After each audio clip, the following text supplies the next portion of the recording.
سوره د پښتنو په کلتور کې ورکړی شوی هغه رواج دی چې په جرګو کې د دوو ډلو د دشمنۍ هوارۍ دپاره د یو ډلې لور خور بلې ډلې ته ورکولی کیږي.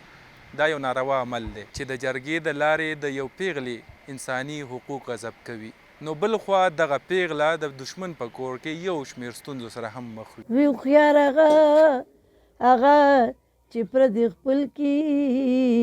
کمکل خپل پردي کوي جړا راځي رور د خپل رور وینو تناستی مظلمه خوري در پدر ډغرې خوري. د سوري د تور د لاندې ژوند د ټولو زنانو دپاره هیڅ کله یو رقم نه وي، ځکه خو د تغبې بنجاري جانوري ببو وایي چې کله هم په داسې کور ورپېښه وکړي چیرته چې یو زنانه په سوره کې راوستلی شوي وي، نو ویني چې دغه لور خور څومره په تکلیف سره خپلې ورځې شپې سبا کوي. دا 12 کاله وشو منیاري خرڅوم پرې بانډو ګرځم پرې کورونو کې داسې ټکر شو پاتې شو پلی باد شو داسې دې خوا نوي کلي شو سیدآباد پیرآباد کوټ نو هر یو کور ته ورځم او ښه په عزت او په قدر سودا خرڅوم. لکه ډېر خلک یې والي ډېر داسې چې په کورونو کې داسې جنکۍ واده شوي چې هغه کې تلي سوره ماره کې تلي که نه او په خفګان وي نو هغې د داسې ډېره سودا څوک ونه کړي د خپل لال راته وایي او غریب خپی خو څوک یې مجبور یي.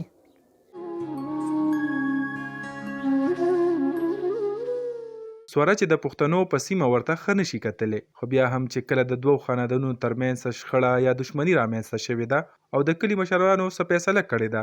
چې د دوو فریقینو ترمنځ روغه جوړه راشي، نو د کور لور خور یې قرباني کړې ده. مړی د یو پیغلې لالا کړی، خو قرباني شوې د هغې خاندان یو لور خور ده. په تیرو وختونو کې داسې قسمه جرګې او مشرانو فیصلې د زرګونو زنانو ژوند په دار کړی دی او د یو داسې تکلیف سره یې مخامخ کړي دي چې اوس هم کله د دغې زنانو د ژوند تکلیف قصې واورېدلی شي نو سترګې په اوښکو بیولو مجبوره شي. د نن ورځې نه یو 3 میاشتې مخکې زموږ ګاونډي به زموږ د پټي په پوله باندې تلو نو زما مشر ورور ورته ویل چې په دې لاره به نه راځي. نو د کلي مشران رالل زما مشر ورور پسې او نور خلک جرګې پې وکړه چې دا لانجې کونجې مه کوئ او ولې داسې چل کوئ. خو زما مشر ورور باز نه راتلو، هغه قشان هغه کس منې کوو بس چې هغه راتلو نو هغه ویشتو او مړ شو. بیا جرګې والا فیصله وکړه او زه یې پکې حق کور والا ته په سوره کې ورکړم په روغه کې. په ما چې کومې سختۍ تېرې شوي دي نو داسې سختۍ دی الله نورو زنانو ته نه ښایي. سوره په اصل کې د یو زنانه د ژوند بنیادي حقوق غصب کول دي، نه خو بیا یو زنانه په خپلې مرضۍ باندې د خپلې خوښې نکاح کولی شي، نه ورته څه حق مهر ملاوېدلی شي او نه بیا د خلا دپاره څه قانوني لاره اختیارولی شي.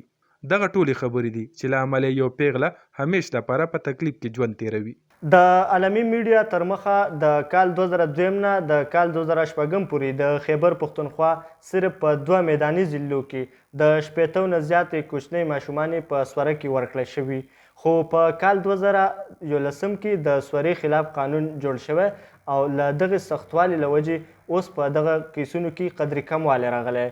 د ښځو حقوقو دپاره کارکوونکي وایي چې دغه کیسونه په دغه ډول کم شوي دي چې د پولیس سختې کاروایي او د قانون د سختوالي له وجې اوس دغه کیسونه میډیا ته ډېر کم ریپورټ کیږي.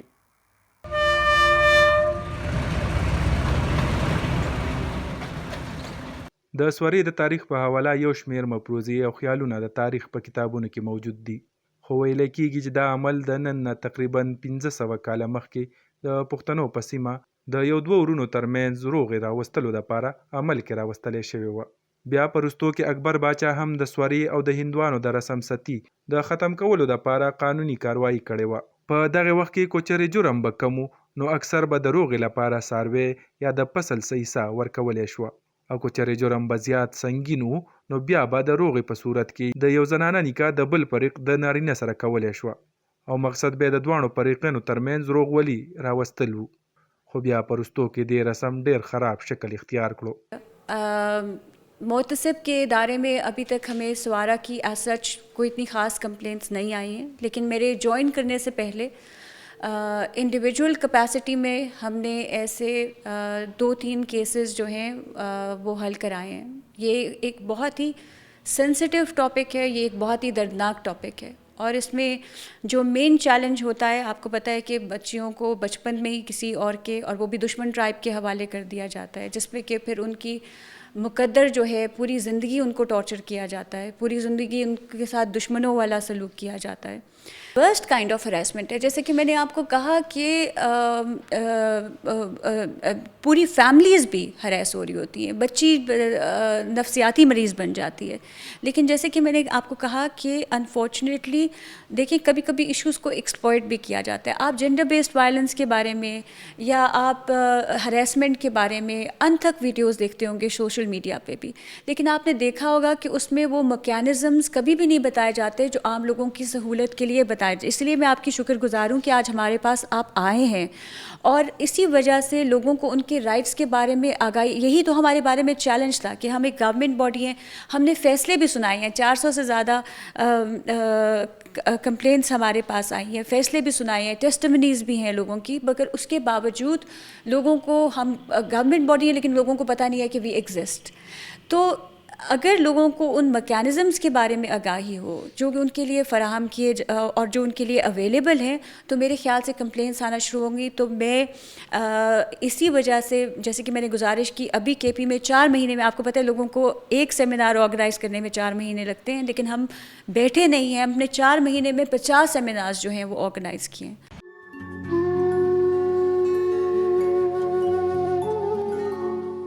د دې رسوماتو ختمولو لپاره په کال 2004 کې د فوجدارۍ په قانون کې یو ترمیمي بل پیش کړی شوی و، د کومې تحت چې د کوډ اف کریمینل پروسیج اف پاکستان پینل کوډ کې بدلون کړی شوی و. په دغه قانون کې یو زنانه یا جنۍ د صلح په خاطر واده کول قابل سزا جرم ګرځولی شوی و. بیا کال 2011 کې په دې قانون کې یو وارې بیا تبدیلی وکړی شوه، د کوم لاندې چې داسې جرم کې ککړ تنانو لپاره 3 کاله نه تر 7 کالو پورې سزاګانې ایښودلې شوې وي، او چې چا هم ورسره په دې جرم کې ملګرتیا کړې وه نو د سزا نه علاوه 15 लाख रुपए हम जुर्माना कवले शी। वायलेंस अगेंस्ट वुमेन या औरतों के खिलाफ जो तशद्दुद होता है उस हवाले से काम करते हैं और डाटा भी हम इकट्ठे करते रहे सालों तक, 15 साल तक तकरीबन हमने डाटा इकट्ठा किया और वो असम्बलियों में दिया ताकि इस पर कानून साजी हो सके। तो जो आपने खुसूसन स्वारा की बात की है, इसमें एंटी वुमेन प्रैक्टिसेस एक्ट जो है 2011 में आ गया था, तो उस हवाले से, उस कानून के हवाले से ये है कि आप खुद पुलिस इंटरवीन कर सकती है और करती है। तो हम जो देखते हैं अब स्वारा जो है काफ़ी कम है। और दूसरी बात ये कि इसके ऊपर कोर्ट्स की रूलिंग्स भी हैं, तो कहीं अगर कोई ऐसा जिरगा होता है तो वो फिर काबिले मतलब उस पर एक्शन हो सकता है, पुलिस उस पर एक्शन कर सकती है। तो अब ये रिवायत जो है, जिसको हम कहते थे कि हमारे यहाँ की रिवायत है, काफ़ी कम हो गई है, अभी भी है, लेकिन लोग अगर अब करते भी हैं तो बहुत छुप छुपा के इसके ऊपर स्वारा किया जाता है। लेकिन चूँकि पुलिस एक्शन लेती है और पुलिस अवेयर है इस हवाले से, तो लोग जो है रेट जो है वो काफ़ी कम हो गया है। دا یو ناوړه رسم دی چې اوس ورو ورو د پښتنو د ژوند نه وځي، خو بیا هم د خیبر پښتونخوا په څه علاقو کله کله داسې اوازونه تر غوږه شي او یو ماشومه د خپل خاندان د چا د جرم په فیصله کې د بل د کور په قید کې شي. په ملک کې وفاقي شرعي عدالت سوره خلاف شریعت ګرځولې ده او دا رسم یې د قرآن او حدیث په رڼا کې غیر شرعي ګڼلی دی. نو اوس پکار ده چې په دې اسلامي او د پښتو په وطن کې داسې قسمه غیر شرعي رسمونه نور ونه کړی شي. سواره والا کانسپټ چې کوم و کنه دا بیسیکلی په زمونږ چې کوم د بگ سټیز دي لکه پیښور شو یا کم سیټلډ ایریاز دي، هلته دا کانسپټ دونه زیات نو. بیفور چې کله فاټه مرج شوی نو د هغه ټایم کې به فاټه علاقو کې ډېر زیات و. چونکې ما دا خبره هر ځای کې زه دا خبره کوم، اوس هم دا کوم، बेशक को एक्ट रागले दे खो सम दे एक्ट हवाले सरा दे कानून हर जे के हर यो चीज़ ला पारा द खजो हवाले सरे मौजूद दे। खो ज़मून बदबख्ती दादा कि زموږ وکیلان چې کم دي صرف عدالت حد پورې ځان محدود ساتلی دی د قانون آګاهي دوی چاته نه ده ورکړې اوس ورا ایکټ شته هغې چې څونه هغه دی دې باره کې څونه چې اوس د فاټا مرجډ ایریاز دي سیټلډ ایریاز کې خدا خبرې نشته دونه مخکې هم نه وی اوس هم نشته الریډي موږ سره قانون شته خو په دې باندې به عمل الله کېږي چې خلک به دې نه اویر وي چې خلک اویر نه دي هغې ته خپل حقوق پته نشته چې ما سره دا ګراونډ دی نو هغه به چېرته ځي هغه به څنګه خپل هغه کلیم کوي دا چې کومې علاقو کې کېږي هلته اوس هم ښځه ډېره زیاته پریشرایز ده اوس هم ډېر زیات په هغې باندې چې میل کم دی هغه ډېر زیات پرومیننټ دي نو کو سل پیره هم زما خلاف لکه څوک مال آواز اوچتم کی زما ګاونډیانو کې زما خاندان کې زما اخوا سرکل کې زما څوک هم خو ایٹ دی اینډ چې زه دې شیز نه انکاري کېږم زه پریشرایز کېږم او زه وایم چې دا یو کار کېږي زما په رضامندي کېږي نه ایم اوکے وذ دیټ نو بیا خو قانون هم دلته څه نه کولی شي او عدالت هم څه نه کولی شي او دا ټول پروسیجر چې کوم دی دا به یوزلیس شي کمپلینټ کولی شي خو اله چې زما رضامندي ورسره شامل ایٹ دی اینډ چې زه ایډمیټ کوم دا بیا چې زه عدالت ته ځم زه دا شی ایډمیټ کوم چې او ما سره دا ظلم شوی دی دا زیاتې شوی دی یا مسافری دډه لوکړه